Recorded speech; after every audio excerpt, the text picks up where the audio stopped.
बेरोजगारों का गुस्सा इस बार क्या रूप दिखाएगा? अब मुझे तो नहीं पता, लेकिन मैं अपने तरफ से ट्राई करूंगा। अगर मेरे एक वोट से कुछ बदल सकता है तो बदलने की कोशिश करूंगा। मैं अभी फिलहाल सोच रहा हूं कि कांग्रेस को वापस लाया जाए। सबसे बड़ा तो एक तो मामा से विश्वास पूरा उठ गया है, और बदलाव नहीं आएगा तब तक मामा सुधरेगा नहीं। कई चीज़ें ऐसी है जो अभी पूरी कंप्लीट नहीं हुई है, जैसे भोपाल मेट्रो इन्होंने अभी से उद्घाटन कर दिया, अभी बन के तैयार ही नहीं हुई। लोगों के लिए मुझे नहीं लगता अगले 5 साल में भी तैयार हो पाएगी वो। तो ये जो डर है बीजेपी का, ये गड़बड़ करा देगा ऐसा लग रहा है आपको? कि जो गया है हम उसको बिका हुआ माल वापस नहीं लेंगे।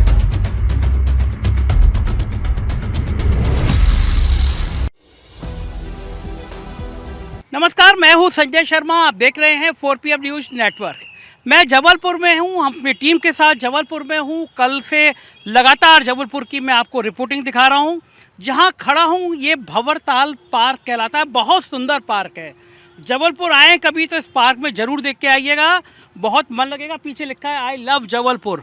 और हम इस पार्क में घूम घूम के लोगों से बातचीत करेंगे, उनके मुद्दे जानने की कोशिश करेंगे, उनकी परेशानियां जानने की कोशिश करेंगे और समझेंगे कि उनका सोच क्या है, विचार क्या है, किस पॉलिटिकल पार्टी की तरफ जा सकते हैं। पहले इस नन्ही बच्ची का आज हैप्पी बर्थडे है, तो आज ये टीवी पे दिखाई देगी। पता है तुम टीवी पे आओगी? हैप्पी बर्थडे सबकी तरफ से। थैंक यू बोलो। थैंक यू सबको, थैंक यू जी। सबको। केक खिलाना पड़ेगा फिर। टीवी पे देखा है कभी? सब आइए, अभी शाम में बर्थडे है। बताओ हमारे बताओ घर पे बताओ बताओ। सभी लोग आइए, बोलो। को ये लाइन को सभी को केक सभी लोग आएंगे। देखो, तो ये छोटी सी बच्ची है, अभी पार्क में घूमने आई है, तो इनके मम्मी पापा से मैं बात करने की कोशिश करूंगा और समझूंगा कि क्या चाहते हैं। क्या नाम क्या है आपका? प्रभात झरबड़े।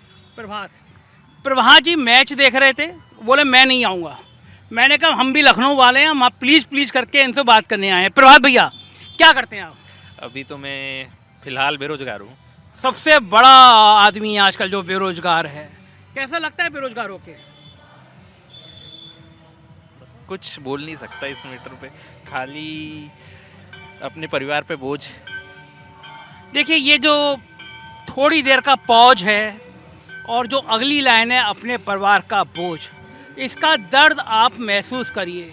देश के करोड़ों लोग बेरोजगार हैं, नौकरियां निकलती नहीं हैं, निकलती है तो उसके रिजल्ट रोक दिए जाते हैं, एग्ज़ाम हो जाता है। और जो कहा अपने परिवार का बोझ, ये दयनीय हालत है इस देश की, जिस देश में एक पार्लियामेंट बनाने के लिए हज़ारों करोड़ रुपए फूंक दिए जाते हैं। प्राइम मिनिस्टर अपने जहाज़ के लिए हज़ारों करोड़ फूंक देते हैं, लेकिन इस देश में इन जैसे नौजवानों के लिए नौकरी नहीं है। प्रभात जी तैयारी की आपने किसी नौकरी की? अभी फिलहाल मेरी तैयारी चल रही है, और पटवारी का एग्ज़ाम में अच्छे नंबर भी आए, पर वही घोटाला हो गया और चली गई पेंडिंग में। मध्य प्रदेश का पटवारी घोटाला आप सबने सुना होगा, और मध्य प्रदेश वो राज्य है जहाँ पे नौकरियों के घोटाले की चर्चा पूरी दुनिया में हुई। यहाँ का जो व्यापम घोटाला था वो शायद भारत का सबसे ऐतिहासिक, सबसे बड़ा घोटाला नौकरियों के संबंध में था, जिसके गवाह सामने आते रहे और गवाह अप्रत्याशित रूप से मरते रहे, उनकी हत्या कर दी गई, आत्महत्या कर दी, आज तक पता नहीं चल पाया। और पटवारी का जो प्रभात भाई ने जॉब दिया है, पटवारी घोटाला, पटवारी नौकरी घोटाला भी मध्य प्रदेश में चर्चा का विषय बना रहा। प्रभात भाई, इस चुनाव में बेरोजगार जो नौजवान हैं, चूँकि बड़ी संख्या में बेरोजगार हैं, वो क्या सोचते हैं? वो तो अभी वैकेंसी का वेट कर रहे हैं, तैयारी कर रहे हैं, लेकिन एग्ज़ाम होते नहीं है समय पे, और होते हैं तो रिज़ल्ट नहीं आते। अभी एमपी पुलिस का भी अभी एग्ज़ाम हुआ है, उसका रिज़ल्ट लटका हुआ है। अब वो हो सकता है आचार संहिता के बाद ही आएगा। तो मैंने कई लोगों से बात की, जो आप बात कह रहे हैं वो यही है कि यहाँ पे जो नौकरियाँ होती हैं, नौकरियों के रिजल्ट नहीं आते। जी, रिज़ल्ट आने में बहुत समय लगता है, और ज्वाइनिंग के लिए तो और ज़्यादा। तो मतलब पंचवर्षीय योजनाएँ बन गई है अगर वैकेंसी आती भी है तो। और अब जिस टाइप से पटवारी का हुआ है, मुझे तो ऐसा लग रहा है कि भर्ती रद्द हो जाएंगी। तो ये नेता लोग जानबूझ के केवल तसल्ली के लिए भर्ती निकाल देते हैं, उसके बाद रिजल्ट नहीं निकालते और फिर चुनाव सिर पर आ जाता है। जी जी बिल्कुल। तो बेरोजगारों का गुस्सा इस बार क्या रूप दिखाएगा? अब मुझे तो नहीं पता, लेकिन मैं अपने तरफ से ट्राई करूंगा। अगर मेरे एक वोट से कुछ बदल सकता है तो बदलने की कोशिश करूंगा। आपको रुझान इन पूरे हालातों को देखकर किस पार्टी की तरफ जाएगा? पार्टी का तो नहीं कह सकता मैं, लेकिन मैं अभी फ़िलहाल सोच रहा हूँ कि कांग्रेस को वापस लाया जाए। जो उनकी सरकार गई है तो दोबारा आएंगी। इस देश के बहुत बड़ी संख्या में नौजवान ये बात कह रहे हैं, और ख़ासतौर से बेरोजगारी वाले मामले को लेकर हम जब सर्वे कर रहे हैं तो लोग कह रहे हैं कि कांग्रेस को वापस लाया जाए। जो आपके दिमाग में, आपके जहन में ख्याल है कांग्रेस को वापस लाने का, वो उसके पीछे सबसे बड़ा कारण क्या है? सबसे बड़ा तो एक तो मामा से विश्वास पूरा उठ गया है पूरी तरीके से, क्योंकि उनने जिस टाइप से अभी वैकेंसी को लेके घोटाले किए हैं और समय समय पे घोटाले किए हैं, तो बदलाव तो ज़रूरी है, और बदलाव नहीं आएगा तब तक मामा सुधरेगा नहीं। बदलाव नहीं आएगा तब तक मामा सुधरेगा नहीं, किसी तो और को चांस देना ज़रूरी है।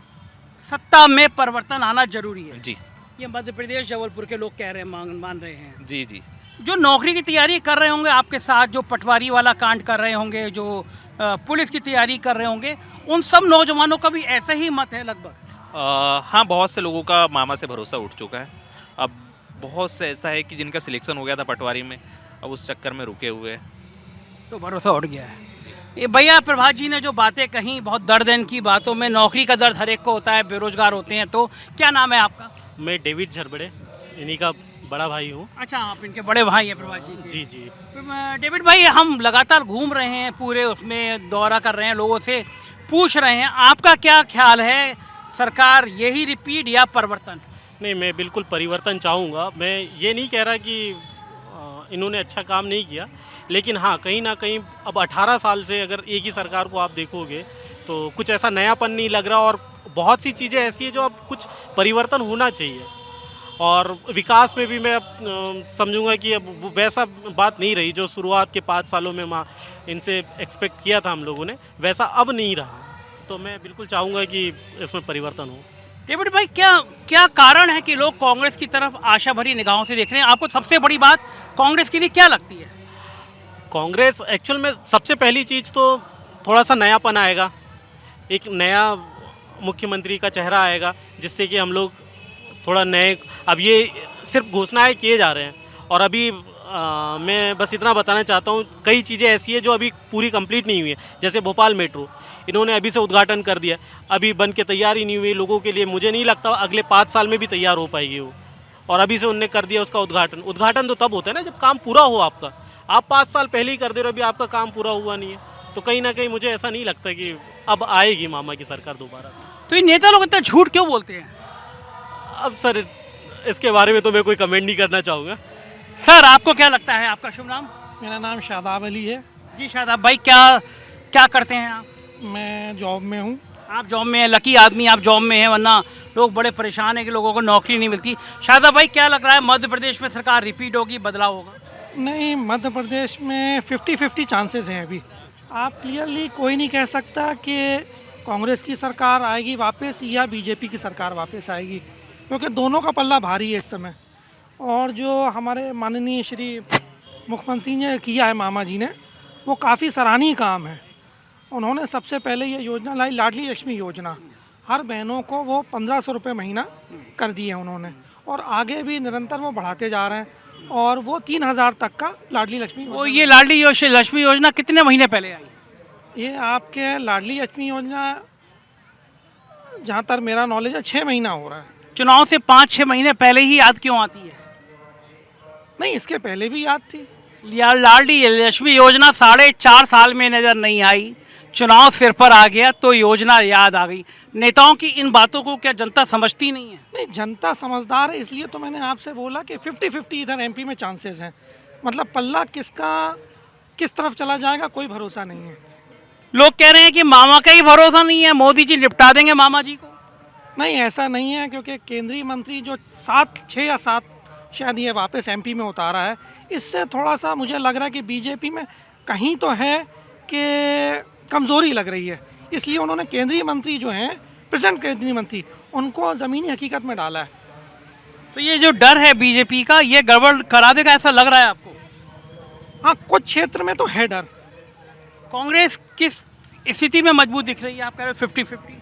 कांग्रेस इसलिए स्थिति में क्योंकि जनता थोड़ा सा परिवर्तन चाह रही है, क्योंकि इन्होंने जो 15 साल में काम किया है, जो ये तीसरी बार चुन के आए हैं, ये थोड़ा सा निराशाजनक हो रहा है। आम आदमी के लिए थोड़ा सा परेशानी वाला दे रहा है ये।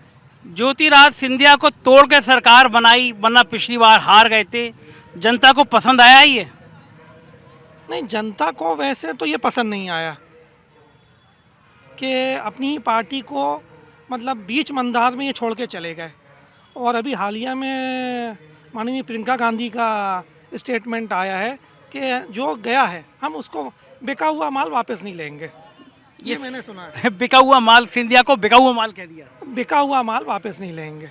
तो ये बिका हुआ माल वापस नहीं लेंगे, तो ये बिके हुए माल का सीन उनके इलाके में कितना असर कर रहा है? देखिए, सबकी मजबूरी है और वो मजबूरी ज्योतिराज सिंधिया की भी थी। उनको यहाँ तवज्जो नहीं मिल रही थी।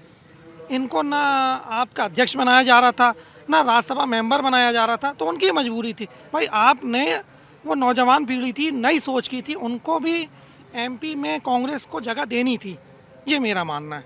बिल्कुल बिल्कुल ठीक मानना है आपका, और आपको लग रहा है कि 50-50 होगा। 50-50 शुक्रिया शादाब जी बात करने के लिए।